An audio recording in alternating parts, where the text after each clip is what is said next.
আসসালামু আলাইকুম রহমতুল্লাহি ওবরকাতুহু। সম্মানিত দর্শক, কি একটা বিশ্রী অবস্থায় যেন আমরা পড়ে গিয়েছি।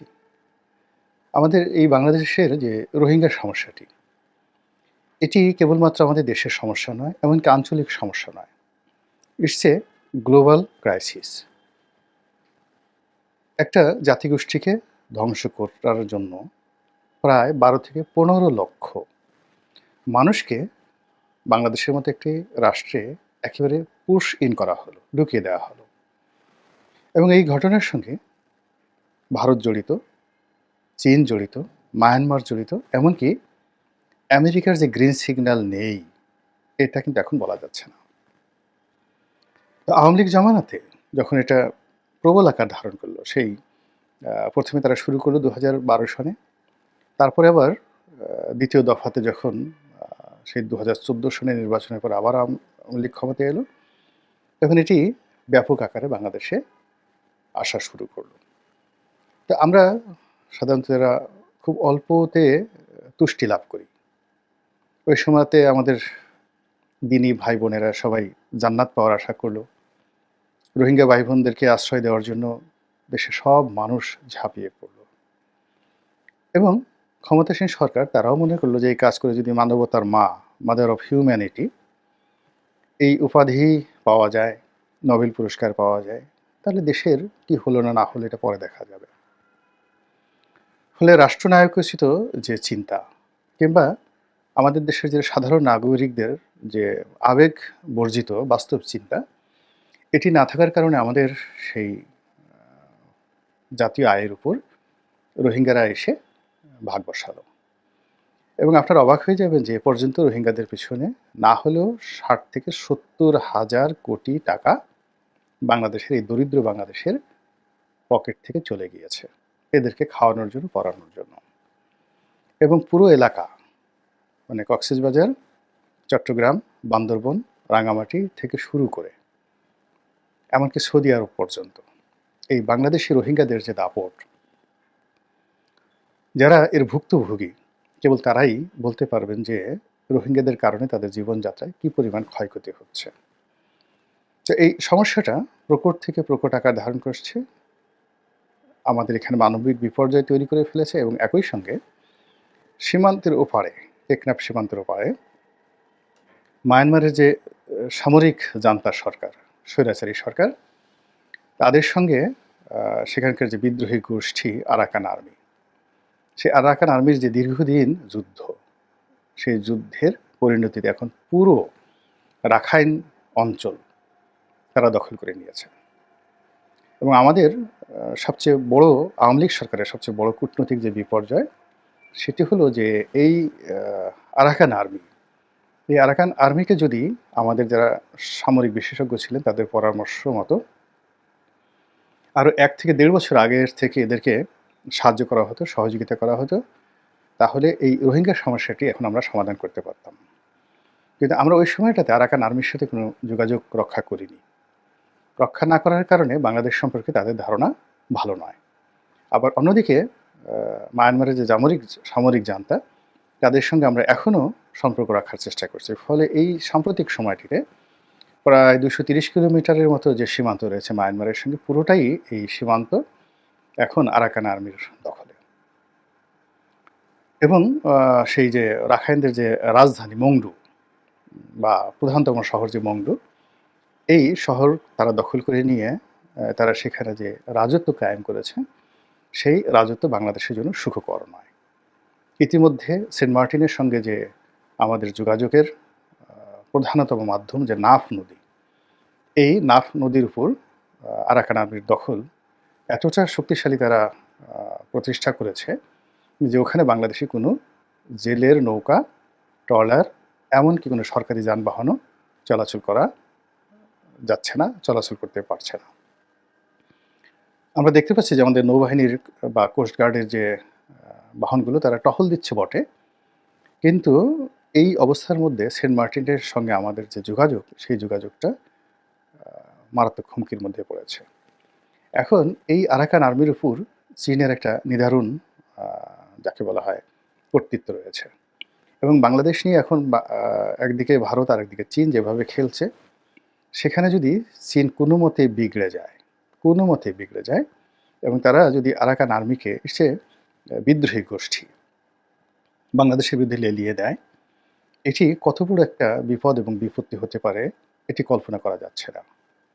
তো আরাকান আর্মিদের সঙ্গে বাংলাদেশের যে সম্পর্ক, এটা এখানে একটা ত্রিশঙ্কু বা ত্রিমাত্রিক বিরোধ তৈরি করেছে। এই আর্মি বাংলাদেশের কাছে যখন সাহায্য চেয়েছিল, আমরা সেই সাহায্য দেইনি।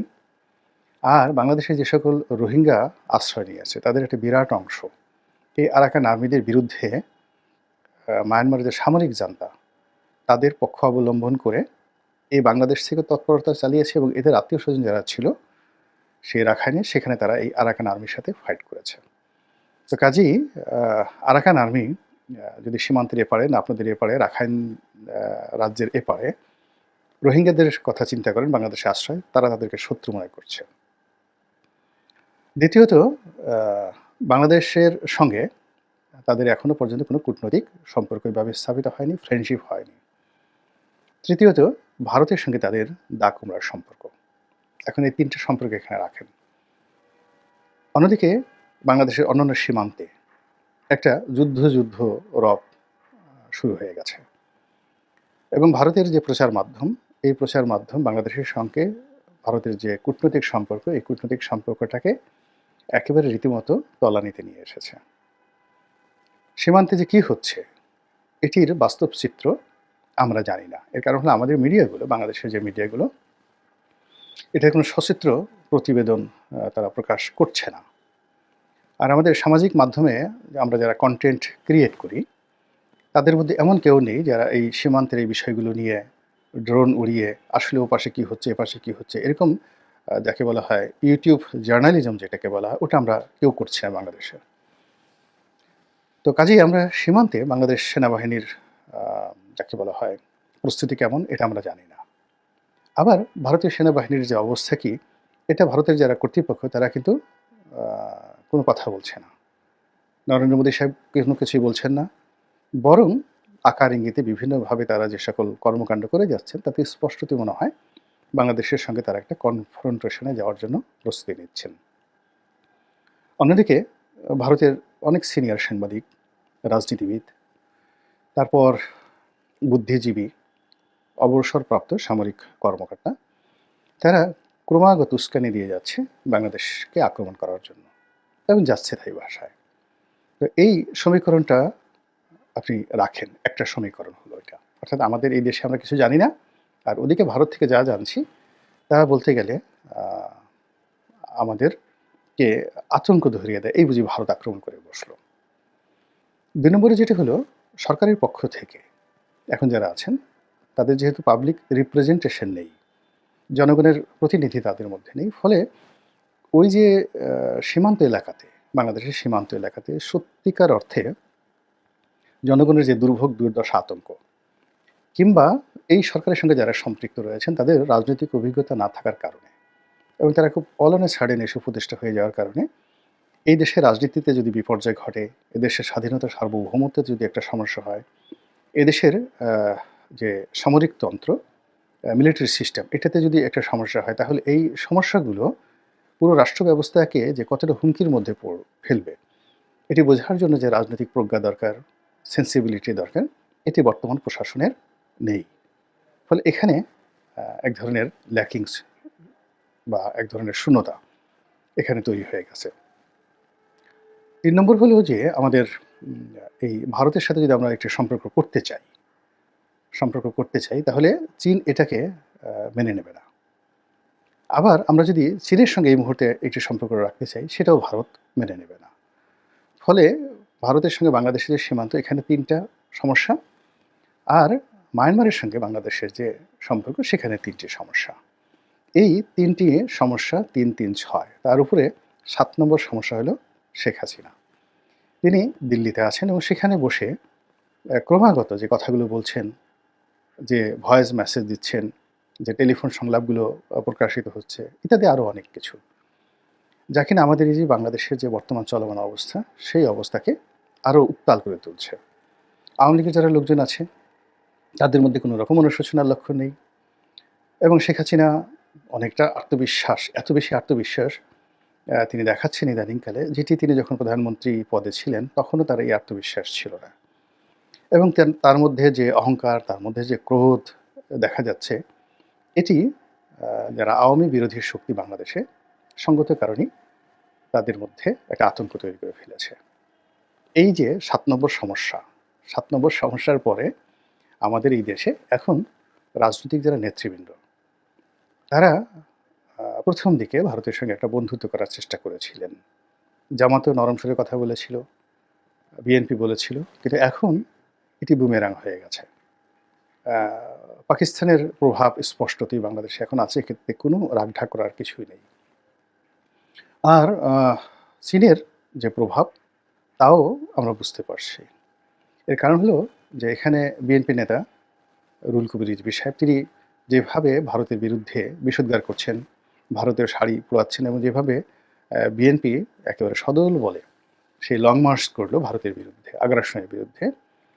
এটির ফলে কি হচ্ছে, বর্তমান ইউনূস সরকার এবং চলমান যে রাজনৈতিক দলগুলো, এই রাজনৈতিক দলগুলো অ্যাবসলিউটলি ২ ভাগে বিভক্ত হয়ে গেল। আওয়ামী লীগ এবং তার সঙ্গে যে সকল ১৪ দলীয় শরিক জোটের নেতৃবৃন্দ আছেন, তারা ভারত, আমেরিকা এই বলয়ে চলে গেল। এখন ভারত ভবিষ্যতে টিকবে কি টিকবে না, পারবে কি পারবে না, এর উপরে বাকি রাজনৈতিক দলগুলোর অস্তিত্ব ভবিষ্যৎ নির্ভর করবে।